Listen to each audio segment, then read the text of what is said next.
Hello everybody, in today's video I'm going to show you how to fix a God of War Ragnarok black screen of death. This is very annoying and it's related to the PSN account requirement for God of War Ragnarok. I'm going to show you two different methods, so try to follow both if it's not working for you.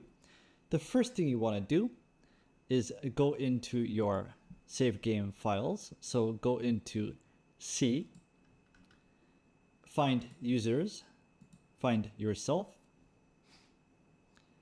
go down to saved games, go down to God of War Ragnarok, go down to this, and you will see user preferences here.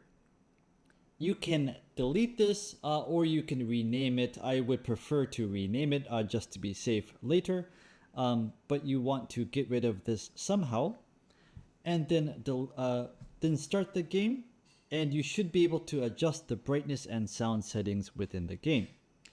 During the configuration of doing that, make sure to select the limited data option when prompted. This step usually resolves the problem for most people.